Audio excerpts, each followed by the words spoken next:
Hello and welcome to episodes. Are we on episode 58? 59 now, 59. Oh, God, one of these weeks. To be fair, I've been getting the numbers wrong every time. So every time I've told you it's been wrong the last 3 weeks, I think I've been wrong and you've been right. So you shouldn't really listen to me, but I did look it up this time. So. Episode 59 of Wrong and Stick podcast with me, Zach Eaton, and the esteemed skipper slash umpire, Jonathan, part-time umpire.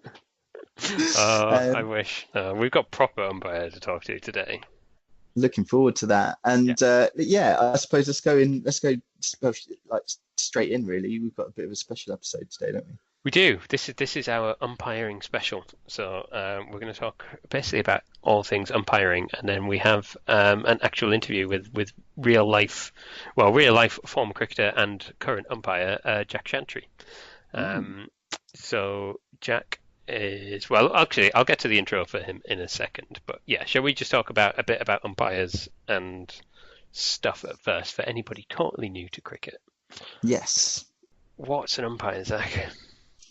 So I suppose, like in layman's terms, and if you're completely new to cricket, you probably have an idea of what an umpire's role basically is. It's the equivalent of a referee in more well-known sports like your football, your rugby, your American, whatever. So it's a referee essentially that has to make calls. But I suppose the main difference between an umpire, and I suppose it's similar to that in tennis, is that there'll be times throughout the game when a decision isn't just kind of known, like it isn't clear whether or not it's going one way or the other.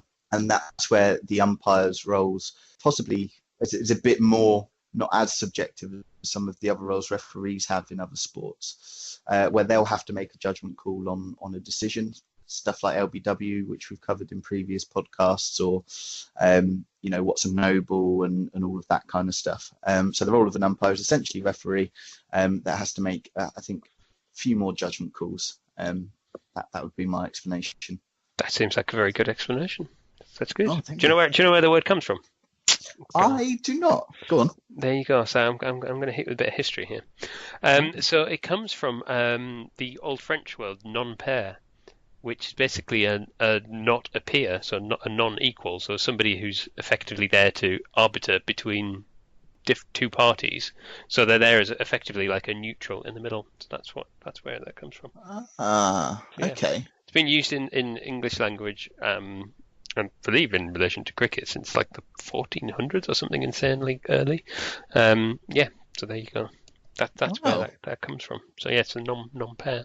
And as you say, most sports have superseded it with referees. But yeah, the umpire just differs that little bit, because the thing is with an umpire that's a bit of an oddity that people might not realise actually, is that in cricket, if an umpire sort of sees a ball and thinks it's going to be out LBW, for example, but the team doesn't appeal for it, he doesn't just rule independently. You have to ask the umpire to make a decision on something. Yes. So the umpire wouldn't give an LBW decision without an appeal. So the bowling team has to appeal it and say, that's where how's that comes in. Right. But yeah, it's a bit of a strange oddity, because if the umpire thinks it's out, surely you should just give it. But yeah, the fielding team have to appeal it first. Yes. There you go. But yeah, so we are going to talk to very shortly Jack Shantry, who was a first-class cricketer in the domestic game in England for a long time. He took 266 first-class wickets at an average of 29, including 12 5-wicket hauls, and he took 92 wickets in T20s and scored over 1,600 runs in first-class games. Wow! High score of 106. Yeah, he was a serious player. Yeah. And as we talk a little bit about, his brother and father also played first-class cricket, so he's full on from a family of cricketers. And but he sadly stopped playing in 2017 due to he had back injuries and things, because quick bowlers often have injuries. So he had to stop playing, and from there he sort of has plotted his way through to being a cricket umpire. So he's umpiring in, well, we'll talk about where he's umpiring and the various games he's umpired and stuff as we get in the interview. But yeah, and he's got aspirations to go high and far as in the world of umpiring. So it was a real pleasure to have a chat with him and talk about all of the bits and pieces of umpiring and what's good and what's bad and what's difficult and all of the ins and outs of it. There, and a massive thank you to him for taking the time out, particularly as he's got a 3-week-old baby as of when we did this interview. So he was probably working on very little sleep as well at that point. So really appreciate him taking the time out. So shall we throw it over to the interview now, and then we'll come back and have a little bit of chat and a brand new feature. Looking forward to it. Let's hear how it went. Cool. Right, so firstly, thank you very much, Jack, for taking time out of a very busy schedule for you, but also with a new baby around and stuff, probably a very schedule for you at the moment. Thanks a lot for joining me.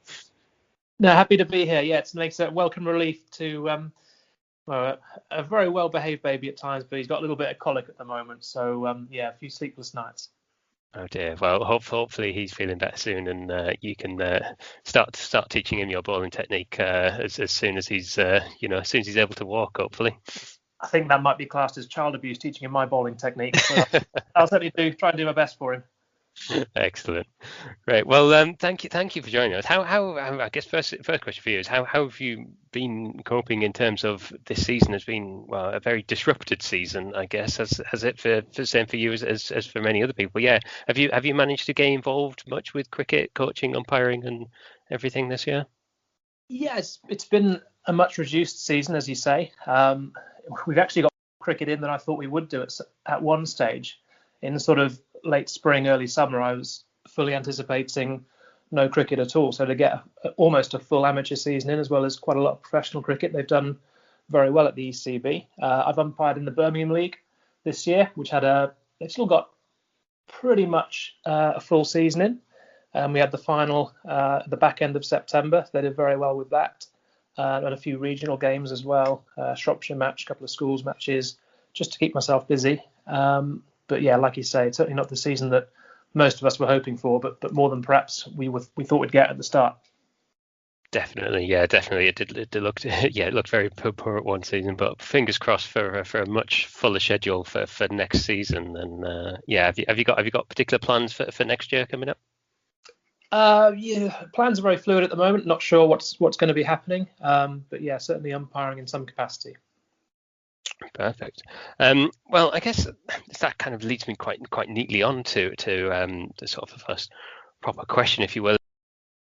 Like you've gone from an excellent first class playing career, and you've sort of transitioned that into umpiring, which is not necessarily a path that all ex-players take. So, what was it that made you think about sort of taking that path after you finished playing, and was that sort of a long time in the planning for you? I was always interested in umpiring from probably my mid-20s onwards. I'd always speak to the umpires during games, after games, and get their perspective on things. My retirement took me a little bit by surprise. I played my last professional game at age 29, and I thought at the time I'd have a lot longer in the professional game, but being a bowler and then injuries and that kind of thing can always come into play. So I finished off playing my last year at Worcester when I was 30, but didn't play that last season. So I realised I had a long career ahead of me, and I'd need to find something that I was very passionate about. And umpiring was always very near the top of my list. So it was not quite a no-brainer, but in terms of my transition, umpiring was certainly the way I wanted to go. Yeah, and how do you think that? Do you think there'd been a player at sort of a top level player before you'd gone into that? Do you think that makes umpiring easier for you, or do you think you can then therefore sort of relate to the players and the pressures that they're under a little bit more, rather than somebody who potentially hasn't played at that kind of level? Yeah, I think it does to an extent. I mean, your reputation precedes you to a certain extent, but you can lose that very quickly if you're giving bad decisions or if you're not conducting yourself in the right manner. So by no means is it enough just to be a former player, but I do think it probably stands you in a little bit better stead, because people may know you, or they may have a little bit of respect for you because you played the game at that level. But yeah, it's certainly not sufficient just to have played the game at a high level. Playing a very good who have played at first class level. Mm-hmm. Yeah, and what's the sort of comparison, I guess, of the pressure? So, say when you were coming into ball in a crucial time in a match, is that similar to the kind of pressure you feel as an umpire when sort of the game is coming down to that crunch time and there's a big decision to be made? Is there any sort of comparison there? And I guess which do you prefer, or which do you feel more at the time? Yeah, it is definitely comparable, and I think generally as players you've got more scope for error because to a large extent it's based on physical movement or taking a catch or something that people rightly assume is quite high skill, whereas making a decision, if you hear an inside edge or can judge the ball being an LBW or not, people tend to have less patience for an error of that kind. So I do think it's a different kind of pressure, and one that if you make a mistake in a crucial moment as an umpire, then you perhaps have the spotlight shone on you when you don't quite want it. So there's certainly a different kind of pressure that you feel. Yeah, and I guess it's that where you've got sort of the big appeal that goes up for that crucial decision, and it's all eyes on you. And yeah, what does that feel like when you're sort of out in the middle there, and it's big appeal all around you, and potentially it's a very close call. How do you sort of cope with that kind of pressure? Do you just sort of have to take a breath and take yourself through it, think through your decision before you make it? Yeah, I think so. I think it's the very boring aspect of falling back on your processes, and are you doing everything that you've been doing every ball? You should be focusing the same amount on every ball, no matter how important it is in the game context. So to be a very boring answer, then you'd fall back on those processes. But you certainly do feel it, and perhaps if it's one to win or whatever, and there's a real close LBW, they're not the ones that you necessarily want. But the best players shine in the pressure moments. Then you find the best umpires, the likes of Michael Goff, Murray Erasmus, and to relax the game situation. So that's the kind of person that I look up to and try and copy, I suppose. Yeah, and it's interesting you sort of mention that. Is there quite a sort of community between cricket umpires around, and have you got that kind of support network, I guess, for of colleagues, both within sort of the level you're umpiring at and across the spectrum, I guess? Yeah, definitely. I think all the umpires I've spoken to have been really forthcoming and giving of their advice, offering little bits of help along the way, and we're all in the same boat. So yeah, I've definitely found that the cricket family in general, that players as well, tends to be quite a small world, and you come across players 3, 4, 5 times during a season sometimes. So yeah, you do find that umpires have a little bit of common ground, and they're very good in offering advice and perhaps a shoulder to cry on if it doesn't go quite so well. I'm sure it always goes well, Jack. I'm sure. I guess that's interesting. What is the toughest thing about being an umpire? What is the hardest bit of that of that role? Ground weather and light can always come across as fairly subjective. So you'll normally, if it's bad light or a little bit of rain around, you can be made to look quite foolish by the weather sometimes. So you never enjoy those days where it's a little bit mizzly and it's a little bit dark. And you had it in a minor counties final a couple of years ago, which was quite frustrating because you wanted to get the game on, but then every half an hour or so you get a little shower or something, and never quite enough to keep you off for the day, but not quite enough to start in. So those kind of issues can be a bit frustrating. But I don't know. I suppose the classic one is the very hard edge to pick up. Did you hear a noise or not when bat very close together? Just the ones that are technically hard, I suppose, would be the ones that you don't want to get. Yeah, absolutely. And I guess on the flip side of that, what is there something that you really love about it? Is it just the whole thing? But yeah, what's the best thing about that position of that being an umpire? I know I really like every aspect of umpiring. I think you have to concentrate for a long period of time, and that's always something that feel like I've excelled at. I was known in the game when I played. I was not necessarily the highest skill player, but what I would do is have a very good work ethic, and I'd sort of fight my way to the top or as close to the top as I could get. And I think those kind of attributes will stand me in good stead with umpiring. I've also, I hate the idea of, getting things wrong and getting a bad decision. Injustice, hate the idea of injustice. So I think umpiring is a kind of area where I can, make a difference if that's not too strong a term, and it's something I can be passionate about for hopefully a long time to come. Yeah, no, absolutely, and as you said, the umpire it's such a key role, isn't it really? And I think in the way that the game flows and everything, and often I think what is said is that an umpire is doing a really good job when you don't notice that they're there almost, and that the game is just flowing without them. Is that something that you kind of almost aspire to? Is that, yeah, if nobody's noticing and there's no talk about decisions or anything else, then you've done a good job in that match? Yeah, I think you've hit the nail on the head there. That's absolutely right. Try and get out of the way of the game as much as possible. And no one wants to hear from the umpire or the referee or whatever sports official it is unless they absolutely have to. So, if you look at the best umpires, they have a kind of quiet authority. I've mentioned Michael Goff already. He's had a fantastic summer. He's the kind of umpire that you aspire to be like, someone with a quiet authority. Doesn't have to make their presence known too much, but they do have a presence on the pitch and know that they're there just to oversee things more than anything else. Yeah, absolutely. If I could we just sort of take you back to sort of when you were training to be an umpire, and what kind of process do you go through, and what kind of training and support is there in the sort of in the development of getting up to there, and how did you find that process personally? Yes, so I did my qualifications while I was still playing, so in my late 20s. And the ECB were fantastic. So we have the PCA, obviously help us out a lot, Professional Cricketers Association, and also the ECB. So like I said, I did my qualifications while I still played, and it was really enjoyable. Sometimes as a player, you're blissfully ignorant of some of the finer aspects of the laws of the game or the playing conditions. So it was an eye-opener for me. But yeah, the support from within the game, from my point of view, was absolutely fantastic. And hopefully I'll stay in the game for, like I said, for a little while to come. Absolutely. And what I suppose what kind of ambitions do you have for your umpiring?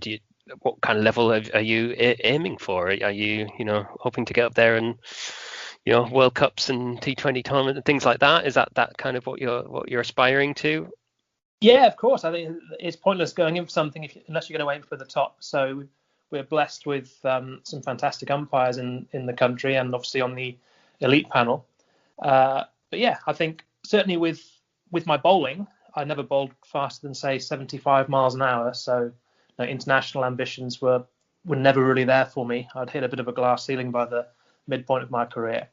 But with umpiring, you've got to make sure that your decisions are good. You're working hard all the time and forging good relationships with the players.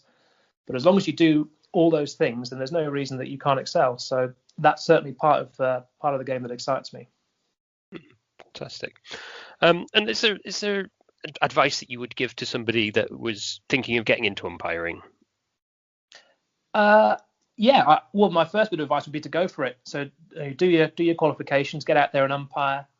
When I first retired, so I retired in June of 2018, and I think the following week I'd umpired my first league game in the Worcester League, and I was doing under 12s girls cricket. I was doing recreational cricket, pairs cricket, anything I could get my hands on. Just do as many games as you can, as soon as you can, because any cricket is good cricket for your umpiring progression.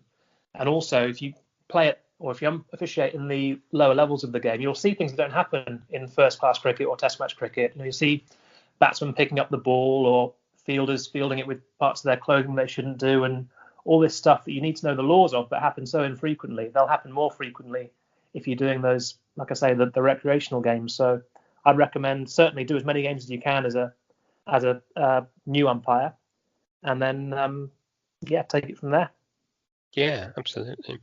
And is there a particular match that you've umpired so far that's really stuck in your mind as one that you've like really nailed and that you've got right? Is there a particularly memorable game or I guess event or that sticks in your mind as something that you really feel like, yeah, I got that spot on this time? Yeah, I mean, it's really hard to review your performance because the decisions that you think might be your best ones generally are the ones where there's a very big appeal, but you decide it's not out for whatever reason. So I remember one of my early games in the Birmingham League, I think Boyd Rankin was bowling.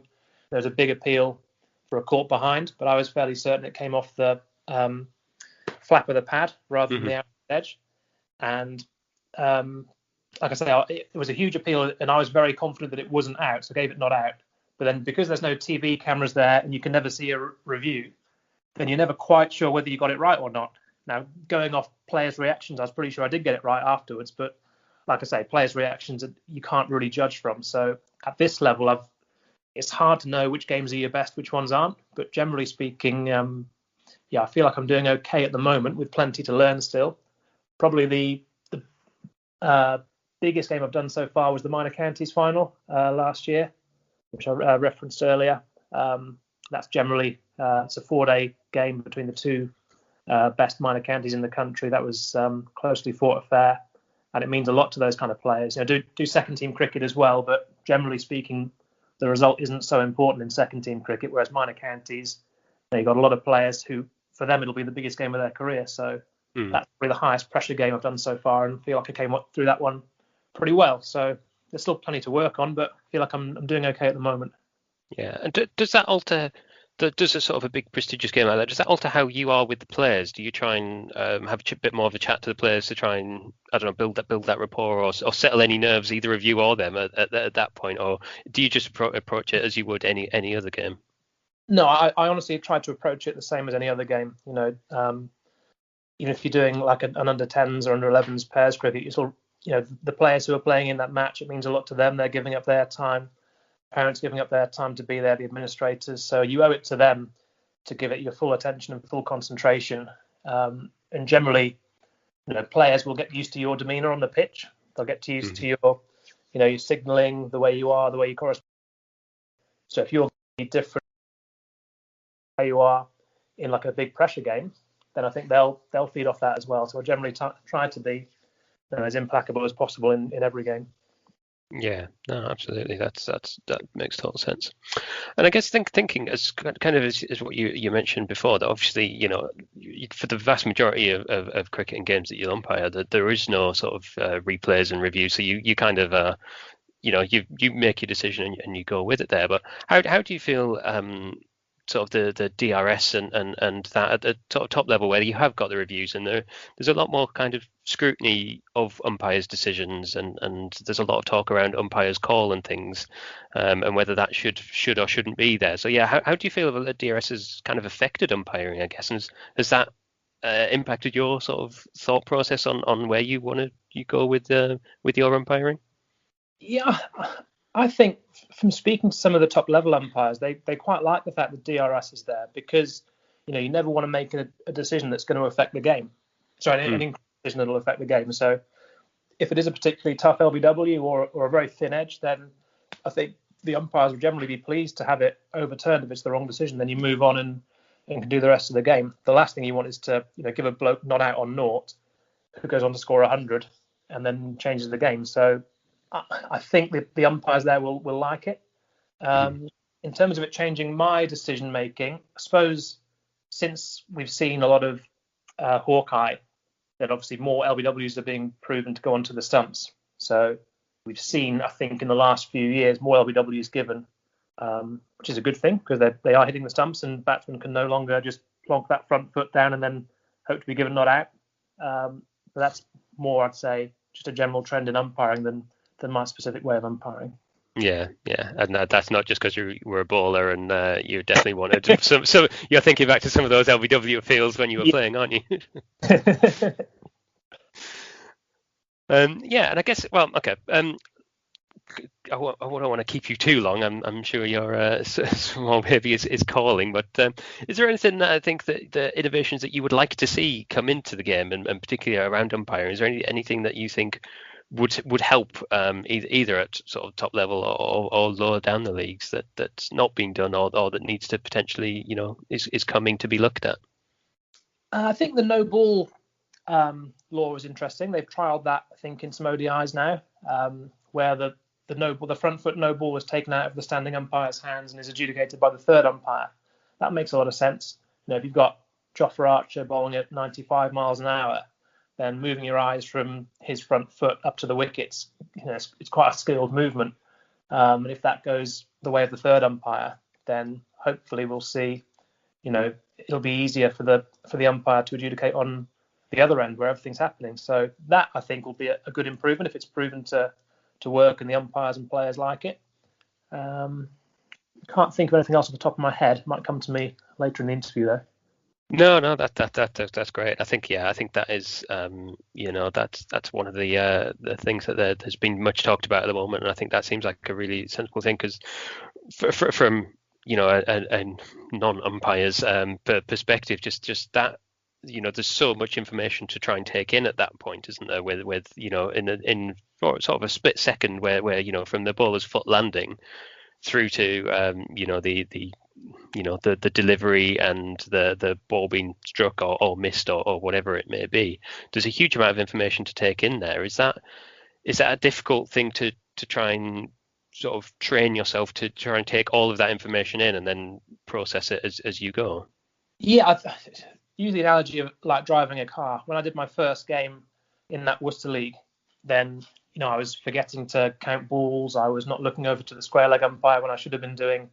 And you feel like there's 20 or 30 decisions to make at one moment, but like driving a car, 3 or 6 months later, you're doing all these things, with the part of your brain that's operating subconsciously. So I think it is a skill, but certainly one that can be learned. So I wouldn't let that put any prospective umpires off because, like I say, you'll pick it up pretty quickly.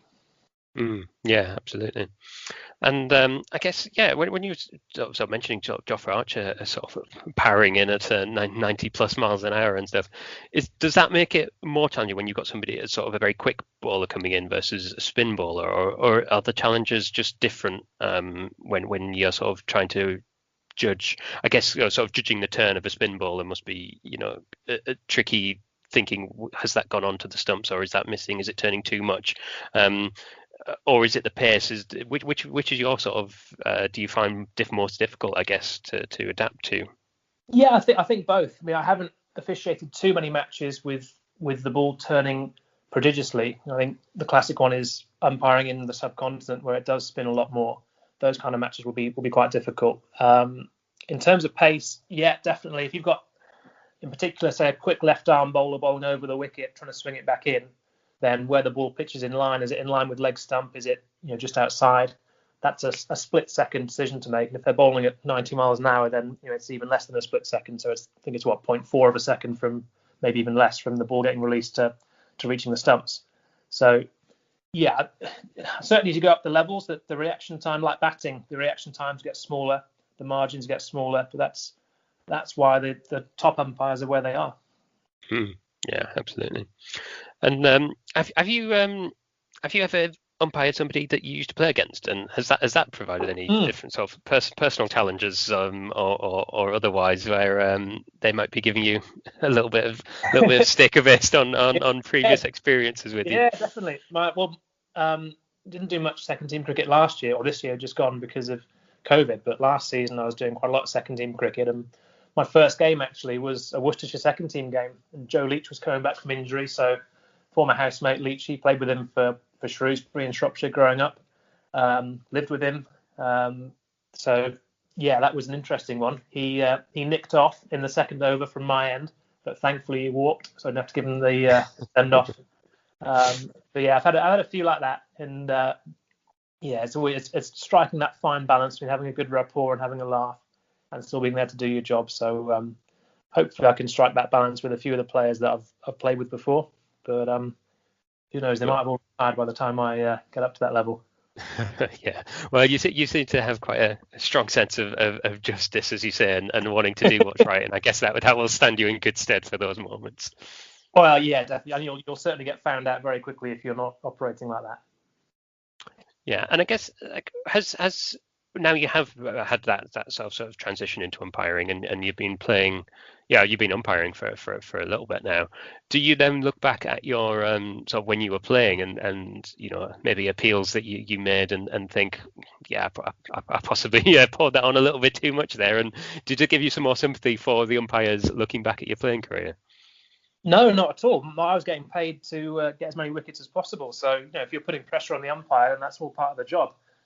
You appeal for a couple that are going down leg, then the third one you think you got a better chance because it's the old third appeal rule.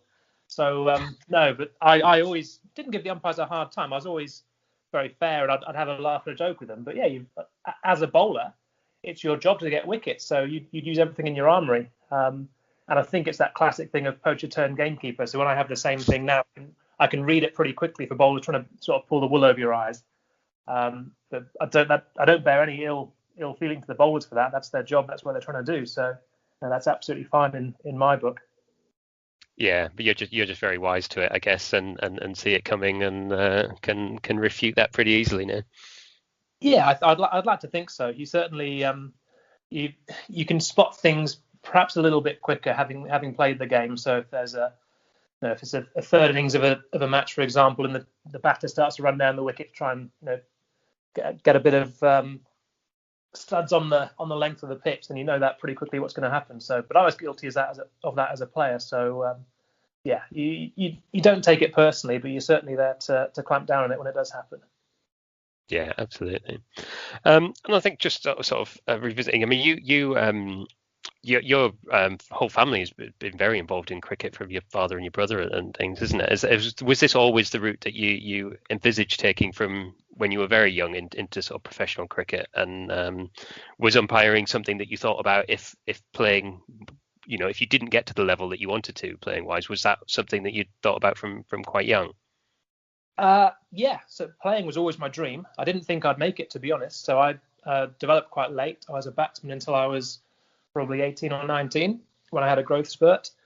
And then I still didn't get picked up by anyone. So I went to university and studied English language at Manchester, but then managed to get my first contract during my time at the university. So I thought I was going to miss out, to be honest. But like you say, my brother played for 10 years in the professional game. My dad played for Gloucestershire in the late 70s. So cricket is in my blood, certainly. But yeah, like I say, it was never sort of a divine right that I was going to make it. And then in terms of umpiring, I do think that my personality suits it, to be honest. I was always that way inclined when I was playing, and I was always sort of asking questions of my dad, sort of typical, father-son conversations. What happens if the bowler bowls it? This happens, then that happens. And I'd always pick people's brains for those kind of obscure questions that no one really knows the answer to. Yeah, absolutely, and well, there are a lot of these, particularly sort of around sort of village cricket and the lower levels, as you say, where a lot of weird and wonderful things will happen that an umpire has to sort of rule on, I guess. And yeah, I think there was a strip in the Guardian, wasn't there, a few years ago, for You Are the Umpire, where they pitched loads of different random events happening to you. But have you seen much of that, of the sort of the strange, unusual things that you might not see if you were just a fan of cricket watching to higher levels there? Yeah, definitely. I really like him. It must be the cricket geek in me, but I love those kinds of scenarios and all that kind of stuff. So I'm a member of a couple of Facebook groups for umpires, and there's normally at least once a week someone will pose a very strange scenario, and you've got to try and work it out using the 42 laws of the game. So yeah, no, I love that kind of stuff. And like I say, certainly doing junior cricket, you come across more of those situations than you do at the elite levels of the game.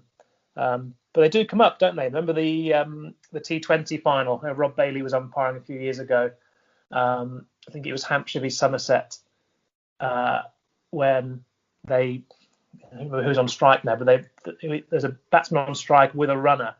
He hit the ball out into the outfield, and the runner ran to the non-strikers end. They completed the single, but Trescothick, who was the captain of Somerset, didn't realise that had they taken off the bails at the strikers end, then they'd have won the game.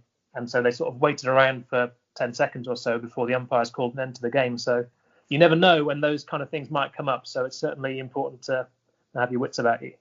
Yeah, absolutely, absolutely. And I couldn't possibly speak to an umpire without bringing up the World Cup final and the Ben Stokes incident with the ball coming back in what was your take on that? Did you think the umpires made the right call? There was a lot of back and forth.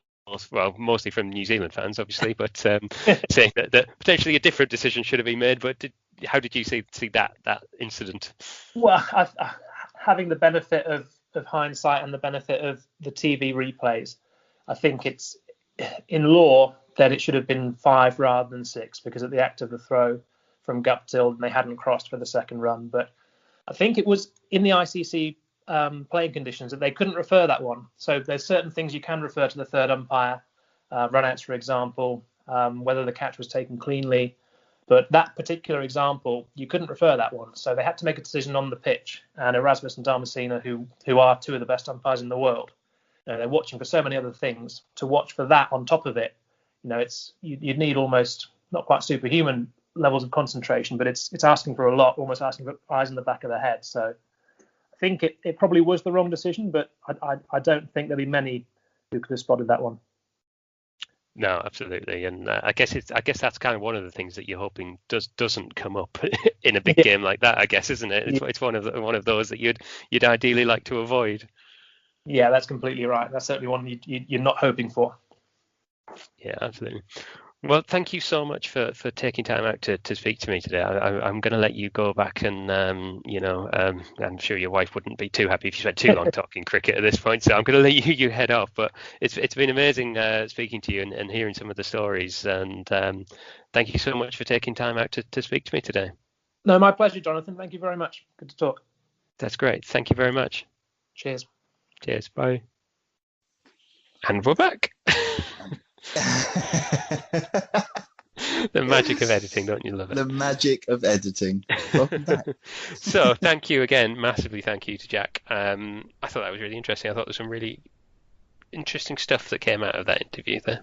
It was a bit varied and all over the place on my part, just because we got chatting and it was quite interesting to take the conversation where it went, really. But yeah, the one bit that we've spoke about that we kind of wanted to dig into a little bit more was the one thing that Jack was saying there about how when bowlers are sort of appealing and sort of trying to get the umpire to give you out and appealing maybe on a ball that they don't really think is out, but just to try and influence your further decisions down the line, and how he now obviously sees the other side of that and he knows when it's happening and things. But I just thought it was a really interesting thing that he was saying, is that bowlers are paid to take wickets, so they're going to do everything they possibly can to take wickets. And then I think your sort of comment on that was, well, it's not quite in the spirit of the game, is it? So I don't know. It's just an interesting. It was an interesting viewpoint that we've probably not had before, having not really spoken to anyone that's played cricket at the level that he has. But obviously he was being paid, to take wickets for counties. So of course he's going to do everything he can to do that. And yeah, but it does sort of, I don't know. I think there's probably a tension there between the spirit of the game. I don't know. What's your thoughts on that? I think there's I mean, for me, I just relate it to, it's like a striker quite obviously hitting the post.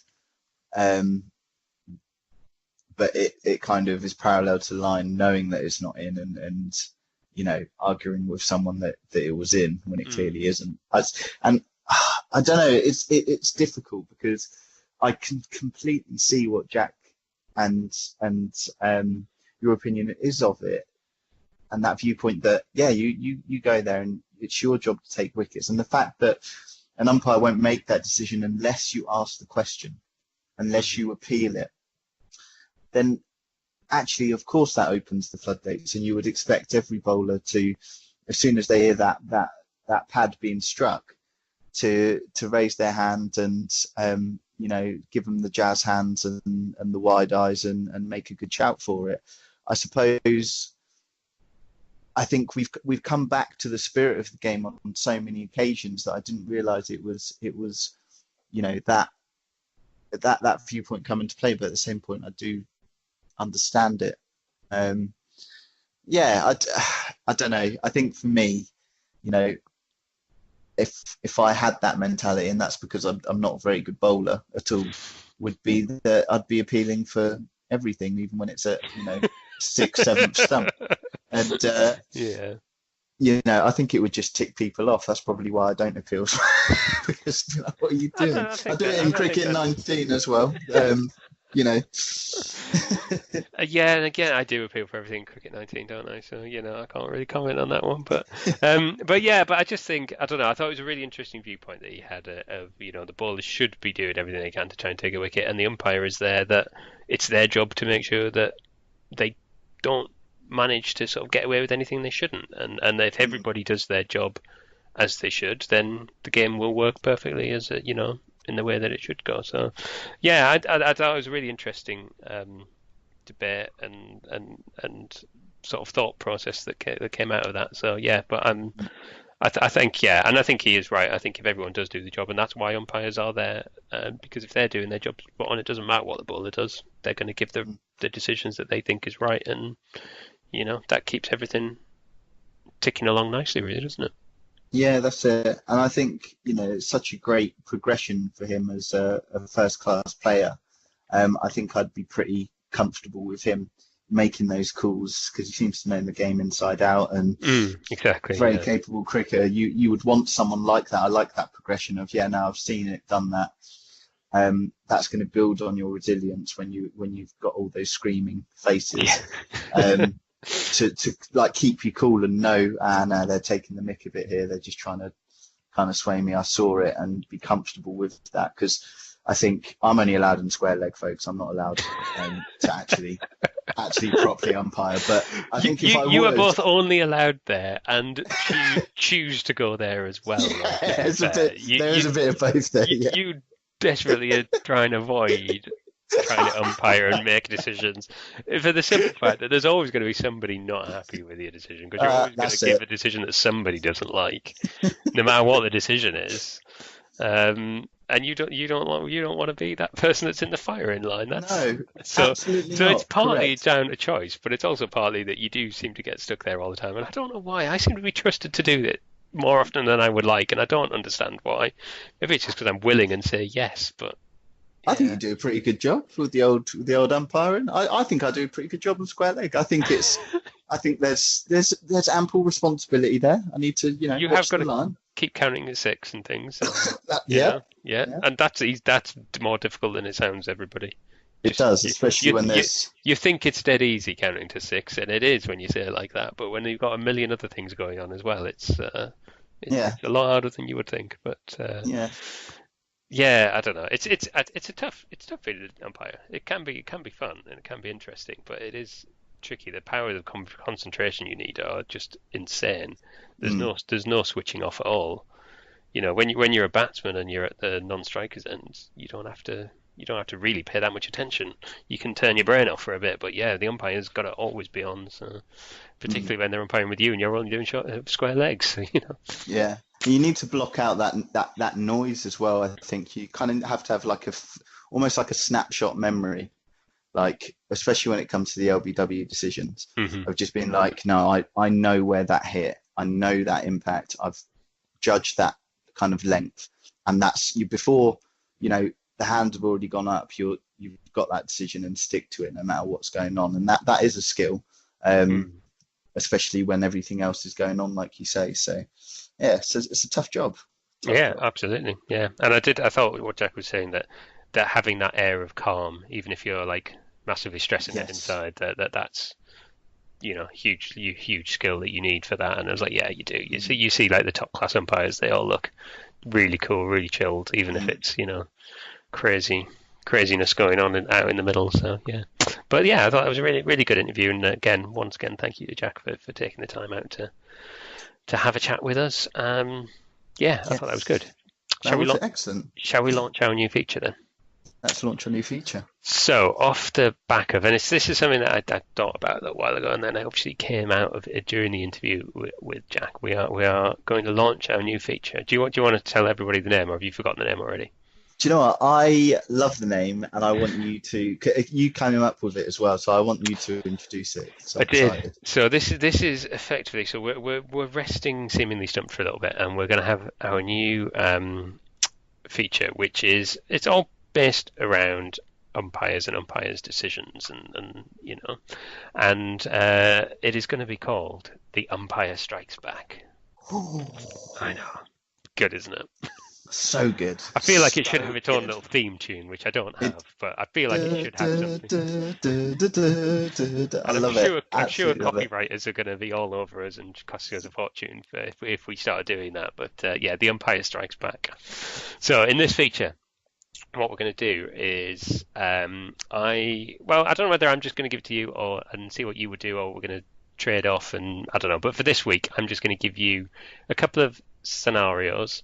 Yeah. And you're going to see what you think the umpires should do, and I will tell you whether you're right or wrong. This is brilliant. I'm so on board with this. I cannot contain myself. I'm actually well on board with this. Okay. Excellent. Right, I have three, and I'm going to go with probably the most interesting one first, and we'll see how well we get on, whether we need them or whether we'll save a couple for next week. Okay, so the first scenario is you are the umpire, remember this. So on a windy day, bowler has taken off his jumper and given it to you. You've tied it around your neck. Yep. The next ball, the batsman is clean bowled, and he complains at you and says the sleeves of the jumper were blowing around in the wind and it distracted him. You can't give me out for that. What do you do? Well, I would have to say no, sorry, mate, because before play had started, the batsman would have been aware that the jumper would have been given to me. Mm-hmm. And I think actually any kind of wardrobe on a bowler can be requested to be taken off by the batsman where reasonable if it is a distraction. So, and I think before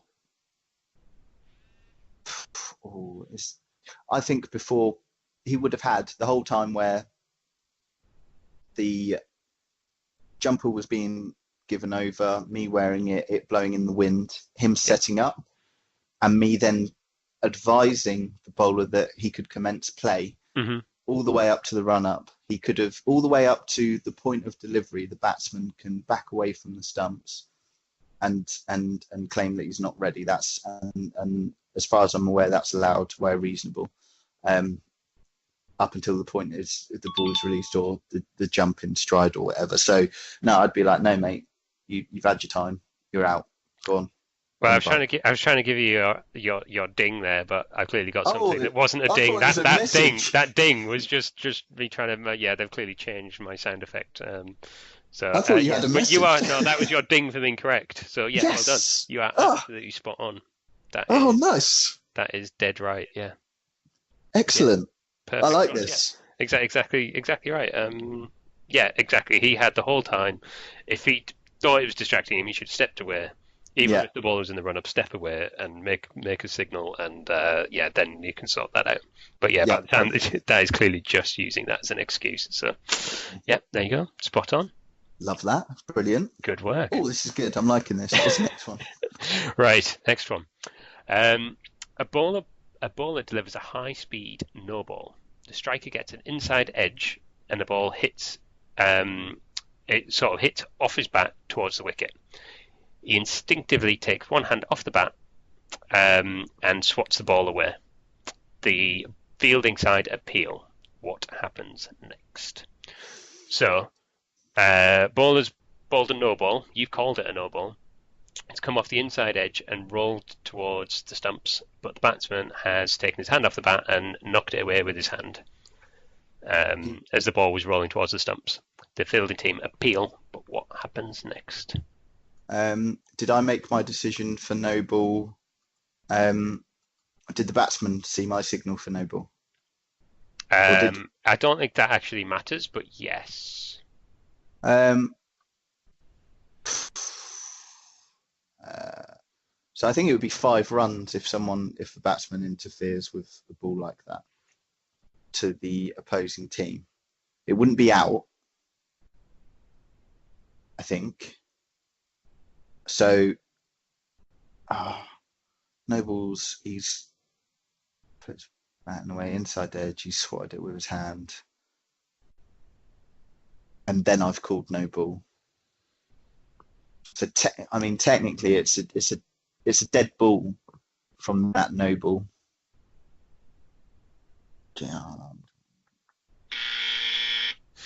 No, okay, right, yeah. Lay on me. What is it? Yeah, no, you're entirely. I see where you're going there with the bit about 5 runs, but that's if it hits like a random item, if it hits like a helmet that's in the field or something, that's when you get 5 runs for it. Okay. So I see what you're saying there, because it's he's knocked it away with his hand, but the batsman's out for obstruction. You can't do that. But what if not with the hand? You can't knock it away with your hand. You can't take your hand off the ball and knock it away with that. But it's a no ball. Doesn't matter. You can still be run out off a no ball.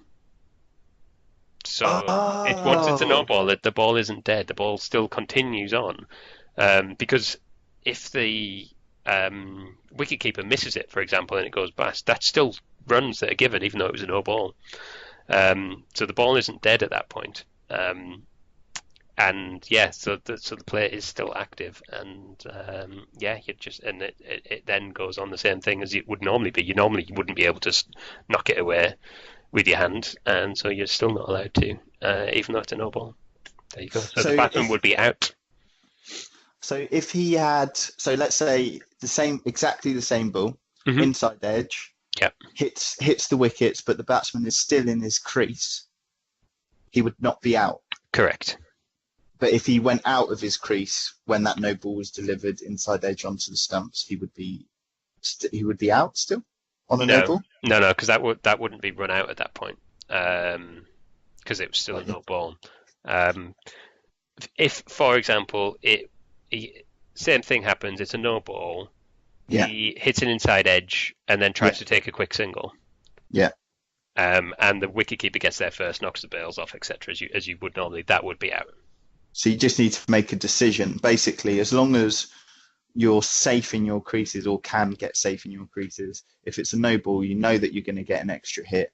Yeah. But you still need to make the decision if you want to run and be cheeky off that foul ball. Yeah. And then you run that risk. But as long as you're in your crease, or not even in your crease, as long as you're where you should be and not running. Mm-hmm. Yeah, exactly. That no ball won't get you out. Got you. But if you use your hand, which is against the rules in any circumstance, you would be. Or your foot. On. Yeah. All right. There you go. Interesting. Love that. Okay. There you go. Right. I think we'll leave. We'll pause that feature there for now, and we'll go on and we'll have more in the coming weeks, because I quite like that. I quite enjoy that. I enjoy that. I'm going to have to think of a scenario as well. Hopefully we can do a bit of back and forth, but you're a lot better at this, so definitely you have to bear with me. Well, yeah, we'll talk about how it'll work, but yeah, it'll be good. I think that's a good feature, and yeah. Well, here's to the first Umpire Strikes Back. Thanks, everyone. I love the Umpire Strikes Back. Dear, I think that's genius, and I feel like we should have that on a T-shirt for our store, which I should have plugged many times up until this point. But if you do want to help support the podcast, do go on and buy something from our store. At the moment, there's just a whole bunch of stuff with our logo on, which is very lovely as well. But yeah, maybe we should start designing some of our own stuff for like the Umpire Strikes Back. Oh, I'm thinking of a stormtrooper with a sun hat. I think it's on. Yes, I love it. So behind this. Sounds good. Excellent. Yeah. So, the link to that is in the description for the podcast. So yeah, go and buy something from there. Buy your Christmas presents. Do all your Christmas shopping there. Why not? Yeah, Secret Santa's coming up, guys. Face masks, Exactly. What more could people want? Right. I think that's probably us, isn't it? That's the end of our umpiring special. And thank you for listening, everybody. If you do want to have your say on what you think should have happened in any of our scenarios, or if you've got cricketing scenarios, weird and wonderful things that have happened in your games of cricket that you want to know what the umpire should have done, let us know. We are on Twitter at Wrong End Podcast. We're on Instagram at Wrong End Podcast, or you can email us wrongendofthestick@hotmail.com. Yeah, thank you very much for listening, and we will see you next time. See you soon. Cheers, guys. Bye. Bye.